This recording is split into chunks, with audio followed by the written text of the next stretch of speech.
ना कुछ भूतिया एक्सपीरियंसेस ही सुने, पर सबकी अपनी एक कहानी थी। कोई जंगल में बच्चे की भूत के बारे में बताता, तो कोई विक्टोरिया बॉय स्कूल में गूंजने वाली चीख के बारे में। धीरे धीरे लविस को भी इन भूतों की कहानी में मजा आने लगा था, इसीलिए वो दाव हिल के पास फॉरेस्ट ऑफिस के लिए जो रोड गुजरती है वहां चला गया, क्योंकि इस रोड को सभी डेथ रोड के नाम से जानते हैं।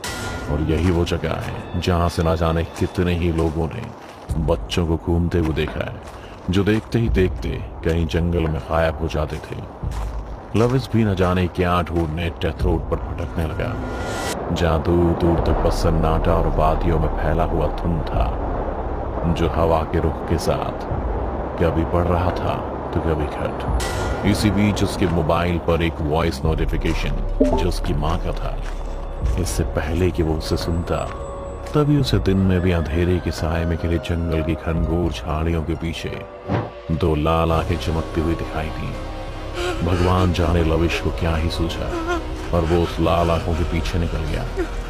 पर भागते भागते वो इतना अंदर चला गया कि वो भूल ही गया कि वापस सड़क तक जाने का रास्ता तो कहीं पीछे ही छूट गया। और अब लविस खुद उस जंगल के भूल भुलैया में फंस गया था। अब ना तो उसे वापस जाने का रास्ता दिख रहा था, और ना ही तो लाल आंखें जिसके पीछे वो भाग आया था। अब उसके आजू बाजू कुछ था तो घना जंगल और सुन्न सन्नाटा, जहां उसे अपनी तेज चलती धड़कन की आवाज भी साफ सुनाई दे रही थी। तभी उसे इस गहरी शांति के बीच कहीं से किसी के रोने की आवाज आई।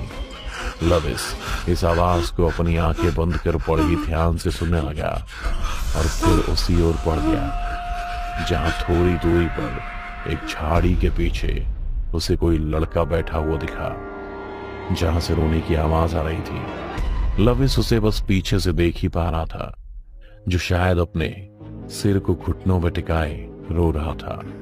वो ना तो कोई छोटा बच्चा था और ना ही उम्र में काफी बड़ा। शरीर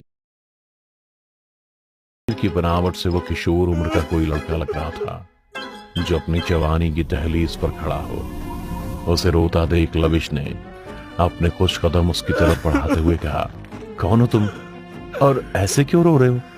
लविश के सवाल के साथ ही उसके डगमगाते कदम उस लड़के से कुछ दूरी पर ही रुक गए, पर वो लड़का कुछ नहीं बोला, बस सिसक कर रोए जा रहा था। जंगल के सन्नाटे के बीच उसका यूं रोना अब उसे किसी कांटे की तरह चुभ रहा था, और उसके सिसकने की आवाज से डर के मारे लविश की रीढ़ की हड्डी ठंडी पड़ने लगी थी। पर उसने हिम्मत कर धीमे से एक कदम बढ़ाते हुए उससे फिर पूछा, क्यों रो रहे हो तुम? लविश के दोबारा पूछने पर इस बार सिसकने की आवाज से कुछ शब्द फूटे। मानू नाम है मेरा, हमारा बाबा मर गया, पर मुझे कोई प्यार नहीं करता है। मैं बहुत अकेला हो गया हूँ। उस लड़के की बात सुन लविश वहीं घुटने के बल बैठता हुआ बोला, दोस्त मेरे बाबा भी नहीं रहे, पर जिंदगी जीने का नाम है यार, उसे रो के क्यों जाया करें? अच्छा इधर देखो। लविश की इस बात पर उसने कहा, नहीं मैं नहीं देखूंगा, वरना तुम भी मुझे छोड़ के चले जाओगे। उसकी इस बात पर लविश ने उसे विश्वास दिलाते हुए कहा, दोस्त मेरी और तुम्हारी कहानी एक सी है। देखो ना, आज मेरा जन्मदिन है, फिर भी मैं आज जंगल में अकेले हो और तुम भी अकेले हो, फिर मैं क्यों जाऊंगा छोड़कर? पक्का नहीं जाओगे ना? हाँ नहीं जाऊंगा पक्का, पर पहले तुम रोना बंद करो और मेरी तरफ देखो। लविश के कहते ही उस लड़के ने रोना बंद कर दिया और घुटने से अपने कंधे को उठाते हुए सीधे लविश की तरफ मुड़ गया। इस एक पल ने लविश को अंदर तक झकझोर दिया, क्योंकि उसके सामने जो नजारा था वो लोग, क्योंकि मानू नाम के उस लड़के के धड़ पर तो कोई सिर था ही नहीं, जिसे देखने के बाद लविश का पूरा शरीर कांपने लगा और वो थरथराते हुए वहीं जमीन पर गिर गया। उसकी आंखें भी खुली हुई थी, पर पूरा शरीर ऐसे कांप रहा था जैसे बिजली का झटका लगा हो।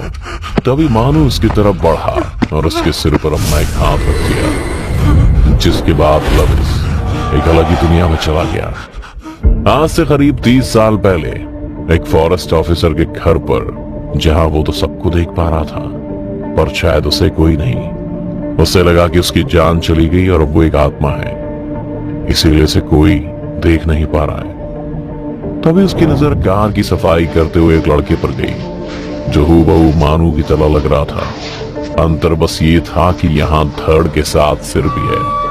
तभी अचानक से एक लड़की आई और मानू का हाथ पकड़ खींचते हुए उसे पीछे की ओर ले गई। वो लड़की मानू से उम्र में कुछ बड़ी लग रही थी। ये क्या हो रहा है ये देखने के लिए लविश भी उनके पीछे चला गया और घर के पीछे की तरफ बने एक कमरे के अंदर झांक कर देखने लगा। वहां उसने देखा कि वो लड़की जबरदस्ती मानू को खुद को प्यार करने के लिए कह रही थी। लविश अब भी उस लड़की को बस पीछे से ही देख पा रहा था, साथ ही ये भी कि अब मानू भी इस जबरदस्ती के प्यार में खोने लगा था। तभी लविश को कोई आता हुआ नजर आया, जो कोई और नहीं बल्कि उसके नाना जी थे, जो बहुत पहले ही गुजर चुके थे। मतलब ये घर लविश के नाना जी का है, जहां कभी मानू काम किया करता था और लड़की उसकी माँ। लविश के नाना जी अब कमरे में काफी करीब पहुंच चुके थे। तभी उनका ध्यान इस कमरे में हो रही हलचल पर गया और वो इधर ही आ गए। मानू और अपनी बेटी को साथ देख वो आग बबूला हो गए। मानू पहले तो कुछ बोला कि वो उससे प्यार करता है और 30 साल पहले की लविश की माँ ने सारा इल्जाम मानू पर लगा दिया कि वो उसके साथ जबरदस्ती कर रहा था, जिस पर उसके पिता ने गुस्से में घर में रखी तलवार उठाई और मानू का सिर धड़ से अलग कर दिया। और जैसे ही उसका सिर धड़ से अलग हुआ, लविश एक तेज रोशनी में खींचा चला गया और 30 साल पहले की दुनिया से वापस उसी जंगल में सिर कटे मानू के भूत के पास वापस आ गिरा। उसकी आंखें अब बंद थी और दोनों हाथ से उसने अपने सिर को पकड़ रखा था, जैसे मानो उसका दिमाग फट रहा हो। तभी उसने तेज आवाज में चीखते हुए कहा, एक झलक नहीं, मत मारो वाले अपनी माँ की हत्या दिख गई, जिसके बाद वो काफी घबरा गया। उसका पूरा बदन अब भी कांप रहा था, पर अब वो सिर कटे धड़ के ऊपर मानू का सिर भी देख पा रहा था, साथ ही गले कटने के निशान भी। लविश उसकी तरफ देखते हुए कहता है, क्यों मुझे मरता देख तो तेरी चीख नहीं निकली, पर अपनी माँ को मरता देख चीख पड़ा। 30 साल बाद लौटी है वो उस घर में, अब वापस कहीं और नहीं जा पाएगी और आज ही मरेगी वो उसी घर में, तेरे सौतेले बाप के हाथ से, जिस पर अब मेरा काबू है और उसे कोई नहीं बचा सकता। माँ के वापस लौट आने की बात सुन उसे तुरंत वो वॉइस नोट याद आ जाता है जो उसकी माँ ने भेजा था। लविश समझ गया था कि मानू को उससे कोई मतलब नहीं बल्कि उसकी माँ से है, इसलिए वो बिना उसकी फिक्र किए मोबाइल बाहर निकाल कर उस वॉइस नोट को प्ले कर देता है, जिसमें उसकी माँ की आवाज निकलती है। हैप्पी बर्थडे बेटा, तुम यही सोच रहे होगे ना कि आज हमने तुम्हें कॉल क्यों नहीं किया विश करने के लिए, क्योंकि हम इस बार तुम्हें सामने से मिलके सरप्राइज देना चाहते थे, पर तुम ना जाने अब तक कहाँ हो। जल्दी से नाना नानी जी के घर आ जाओ, मैं और पापा तुम्हारा वहीं वेट कर रहे हैं। वॉइस नोट सुनने के बाद जैसे ही उसने अपनी नजर उठाई कि उसे मानू दिखाई नहीं। अब वो इस घने जंगल में बिल्कुल अकेला था। उसे समझ नहीं आ रहा था कि वो किस ओर निकले। फिर बिना कुछ सोचे समझे वो एक दिशा में दौड़ने लगा और किस्मत से उसे रोड भी मिल गई, जहां से वो सीधा अपने नाना जी के घर पहुंच गया। लविश अभी अपने नाना के घर की तरफ आया ही था और उसने देखा कि उसके घर के पीछे उसकी माँ उसी तरफ के एक लिए बढ़ रही थी और उसके पीछे उसका सौतेला बाप, जिसने एक नजर लविश को देखा और मुस्कुराते हुए उसकी माँ की ओर तेजी से बढ़ने लगा।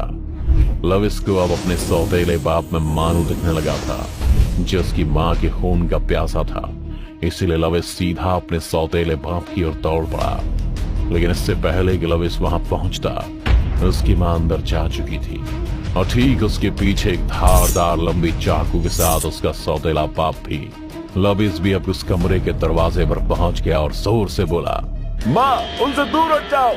इससे पहले कि उसकी माँ कुछ समझ पाती, सौतेले बाप में छिपे मानू ने एक झटके में उसकी माँ के सिर को उसके धड़ से अलग कर दिया। माँ के सिर को कटता देख लविश चीखता हुआ बेड पर बैठ गया और जोर जोर से सांसें लेने लगा। तभी उसकी डिजिटल डिवाइस में से एक आवाज आई, लगता है तुमने कोई बुरा सपना देखा है। Take some water and relax.